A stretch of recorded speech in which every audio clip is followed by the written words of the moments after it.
Bonjour à tous, Beshem Hashem Naaseh Ben Hatzliach. Cette semaine, Parashat Vaïtranan. Ce cours est dédié à la Refoua Shlema de Bracha Odaya Bat Shoshana Lora, Dan Ben Simcha, Yaakov Ben Miriam et tous les malades d'Israël, et Leilou Nishmat, David Gabriel Ben Suzanne Mazal, Batsheva Bat Sultana et Yamna Batito. Cette semaine, c'est la Parashat de Vaïtranan. Vaïtranan, c'est quoi? C'est l'histoire de Moshe Rabbeinu. Alors, toute la Torah, elle va parler de Moshe Rabbeinu, de plusieurs péripéties. Mais là, on va parler du moment où Moshe Rabbeinu il va supplier Hachem de rentrer en Eretz Israël. Il va lui dire Hachem, je t'en supplie, mes enfants ils vont rentrer. Je les ai fait sortir d'Égypte. Je les ai accompagnés dans le désert. Et maintenant ils vont rentrer en Israël. Laisse-moi rentrer avec eux. Et on commence avec un midrash. Le midrash il raconte comme ça que Moshe Rabbeinu il a formulé 515 prières. C'est aussi la valeur numérique du mot Vaïtranan, le nom de la paracha. Et j'ai supplié. C'est aussi la valeur numérique du mot Tefila. Et c'est aussi la valeur numérique de Shira, le chant.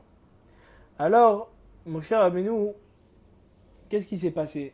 Il a prié à Hachem de toutes ses forces. Il avait fait 515 prières. Alors, selon plusieurs avis, il y en a qui disent il a fait une prière dans la tristesse. Il a fait une prière d'une différente façon, etc. Et on arrive au moment où Moshe Rabbeinu, il se met à faire sa tfila, sa prière, en chantant, avec de la joie. Et là, Hachem, il lui dit stop, ça suffit. Stop, Moshe, s'il te plaît, stop. Et Moshe, il s'arrête. D'ici, on pourrait apprendre une chose. Hachem, il a demandé à Moshe de s'arrêter, pourquoi? Parce que si Moshe avait continué de prier, il aurait atteint son but. Donc Moshe Rabbeinu, comme ça, un serviteur fidèle, et il est complètement annulé à Hachem. Quand Hachem lui demande de faire quelque chose, il s'arrête. Même si c'est la prière, il s'arrête. Il comprend que Dieu, il a d'autres projets. Qu'est-ce qu'il lui dit, Hachem? Il lui dit comme ça. Il lui dit, Ravlach, ça suffit, ça suffit. Moshe Rabbeinu, il voulait rentrer en Eretz Israël pour guider le peuple et amener Mashiach. Et on a une explication extraordinaire qui dit comme ça. Rav Lach, cela suffit.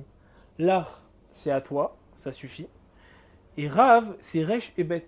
Resh et Bet, c'est les initiales de deux personnages de la Torah qui s'appellent Ruth et Boaz.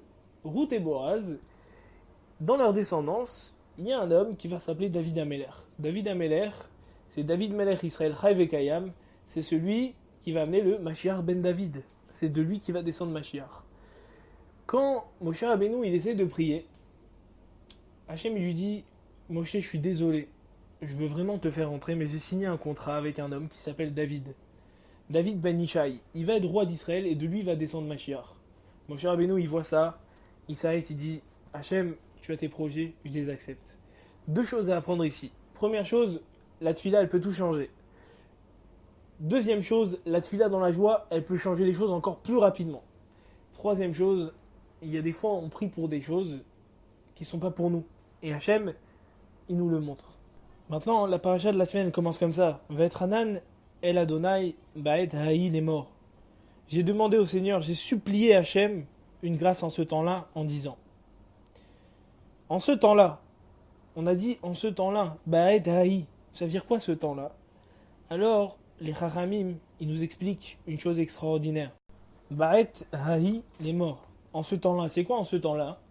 Il y a des fois, on est dans des positions où on est dans des situations physiques ou mentales où c'est fatigant soit de prier, soit d'étudier la Torah.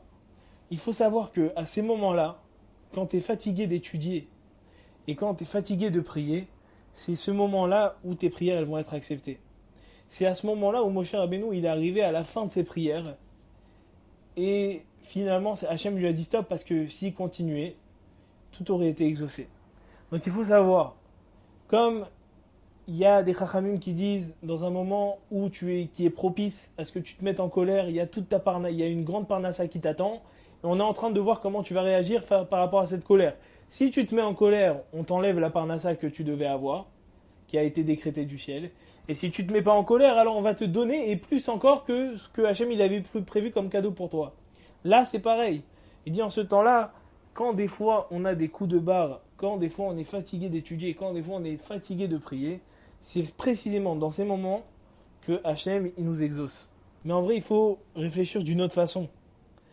Il faut dire comme ça, tous les instants, ils sont propices à la prière et à la Torah et au mitzvot.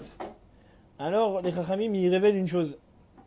Si c'est pas maintenant, quand on va étudier? Si c'est pas maintenant, quand on va prier?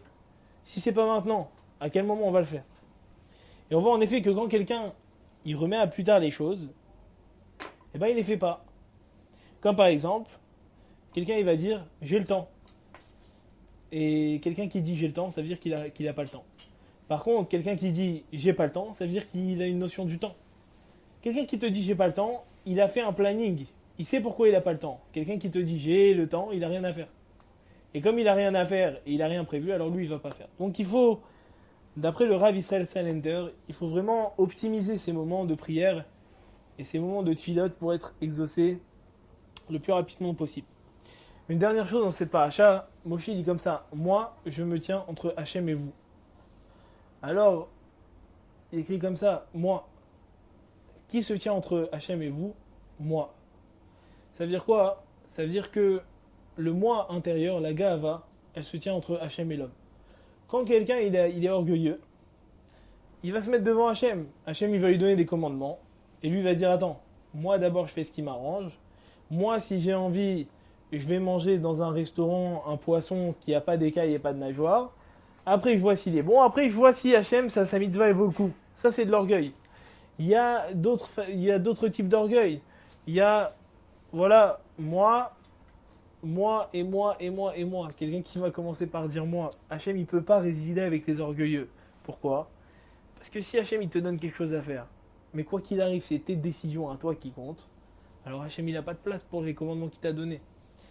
Donc, il faut savoir que l'orgueil, c'est un très vilain défaut, mais on peut s'en servir.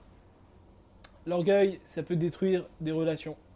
Ça peut être à l'origine de la sinatrinam, de la haine. Moi, je me sens meilleur que l'autre. Moi. Mais on peut avoir une bonne orgueil. C'est l'orgueil face à son Yetzer Hara. Quand le Yetzer Hara vient t'attaquer et il te dit hey, toi, t'es un bouffon. Toi, t'es un faible. Toi, t'es nul.